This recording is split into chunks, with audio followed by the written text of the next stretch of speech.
As notícias internacionais, o líder do Estado Islâmico foi morto durante uma operação militar na Síria. Essa ação foi comandada pelos Estados Unidos. O presidente americano Joe Biden disse mais cedo que a operação acabou com a maior ameaça terrorista do mundo. Biden também falou que o líder do grupo extremista se explodiu ao ver a aproximação de forças americanas. A operação terminou com 13 mortos, incluindo 6 crianças. Nenhum militar americano ficou ferido. Joe Biden ainda afirmou que os Estados Unidos devem permanecer vigilantes e preparados para agir contra o Estado Islâmico. Além de ter dominado boa parte da Síria e do Iraque por alguns anos, o grupo coordenou e incentivou vários ataques em diferentes partes do mundo. Mais cedo, em entrevista aqui à CNN, o professor de Relações Internacionais, Leonardo Trevisan, avaliou a operação como uma demonstração de força dos Estados Unidos. Vamos ver um trecho. O que os americanos estão dando é um recado a tutti quanti, seja quem for. Olha, não imaginem que nós vamos recuar na nossa ação no mundo. O recado não é só para os russos. O recado dessa ação atinge Taiwan, o recado dessa ação atinge a China. Não imaginem vocês que nós estamos com toda a ação na Ucrânia e esquecemos Taiwan. Veja bem, nós temos Taiwan para tomar conta, nós temos a Ucrânia para tomar conta, mas se o Estado Islâmico, num enclave sírio, agir, nós temos soldados para isso. Há uma espécie de esquecimento de todos nós que o orçamento militar norte-americano é de quase 800 bilhões de dólares, em que eles têm praticamente bases militares em mais de 130 países do mundo. Só para ter uma comparação, o segundo orçamento, que é o orçamento russo, é de 160 bilhões de dólares. Você precisa somar mais de 15 países para chegar ao orçamento militar americano. Nós temos uma espécie assim de erro, nós praticamos uma espécie de erro ao imaginarmos que os Estados Unidos estão abrindo mão desse protagonismo. É preciso cautela e uma ação como essa demonstra com muita clareza que a inteligência americana e a ação efetiva da infantaria americana ainda é bastante operacional em qualquer parte do mundo. Assunto claro para o nosso analista de internacional, Lorival Santana, está com a gente hoje aqui no Visão também. Lorival, bem-vindo, boa tarde para você. Queria ouvir sua análise, Lorival. Mais cedo te via explicando sobre os dois lados que a gente tem dessa situação. Por um lado, sim, uma derrota importante para o Estado Islâmico com essa morte. Por outro, um ataque que marca o ressurgimento do Estado Islâmico, que veio ficando mais claro há 2 semanas. Lorival, o que dá para a gente analisar até agora?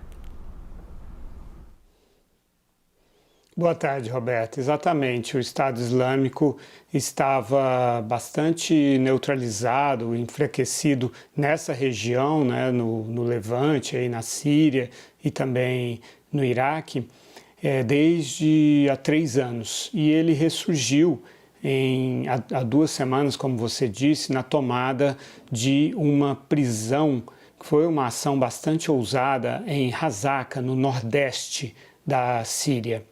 E aí, 1 semana atrás, as forças democráticas da Síria, lideradas por guerrilheiros curdos e com o apoio dos Estados Unidos, retomaram aquela prisão. No entanto, muitos jihadistas foram soltos pelo Estado Islâmico no período em que estava controlando aquela prisão.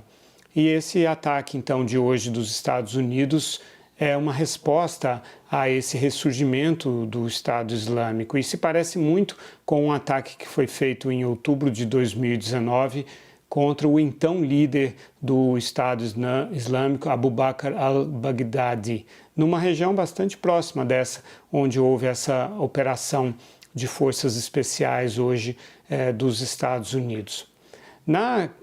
Ao lidar com o terrorismo, faz tempo já que, desde o Barack Obama, que os Estados Unidos trocaram a ocupação territorial, ação militar em grande escala, como faziam no Afeganistão e no Iraque, e por ações usando a inteligência, imagens de satélite, muitas vezes drones, e operações com forças especiais como essa que ocorreu hoje. Então é uma operação bastante cirúrgica, né? Não é aquele tipo de ação militar convencional requerido, por exemplo, por uma eventual invasão da Ucrânia pela Rússia, né? Os Estados Unidos já deixaram claro que não vão intervir diretamente, militarmente, na Ucrânia se houver uma invasão russa, mas estão apoiando os países membros da OTAN, né, com tropas e com armamento, e a própria Ucrânia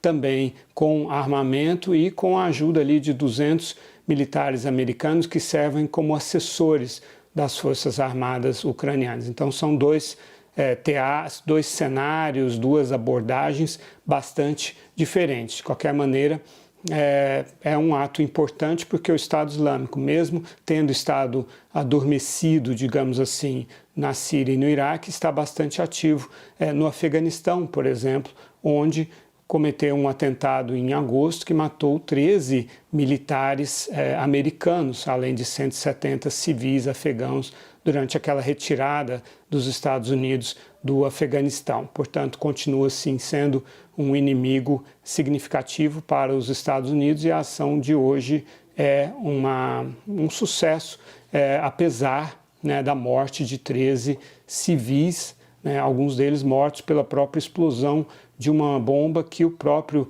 Al-Quraishi explodiu ao ver as forças americanas se aproximarem, Roberta. Elas crianças, né, Lorival, o que é ainda pior.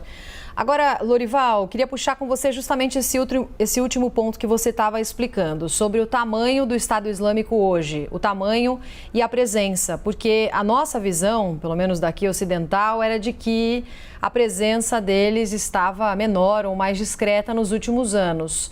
O que não pareceu nesses últimos ataques, principalmente no último mês, como a gente comentou. Qual que é o tamanho do Estado Islâmico hoje em dia? O Estado Islâmico ele se dispersou bastante, né, nas franquias que ele foi aprovando em várias regiões do mundo, principalmente no Sahel, na África, né, naquela região intermediária entre o deserto do Saara e a África subsaariana. Ali tem havido atentados e também golpes militares, né, por exemplo, no Mali, Burkina Faso, países ali do Níger também estão sofrendo com essa presença, porque acaba que os jihadistas, no caso da Ansar al-Dini, atuam ali e como os governos não são capazes de fazer frente a essa insegurança gerada na população, acabam levando a esses golpes militares. E como eu dizia, no Afeganistão também, o Estado Islâmico é hoje, em termos militares, em termos de segurança, o grande desafio para o regime do Talibã, né? Mas, tendo ali uma base, também pode ameaçar interesses dos Estados Unidos. Mas não se pode realmente comparar o que era o Estado Islâmico mais de 3 anos atrás, ou até se a gente voltar mais no tempo, em 2014, eu cobri aquele avanço deles no norte do Iraque, no Kurdistão iraquiano, e hoje eles não são, não tem nada a ver com aquela capacidade militar que eles tinham hoje, deixaram de ser um grupo que busca ocupação territorial para ser um grupo que apenas busca influência e por meio de atentados terroristas.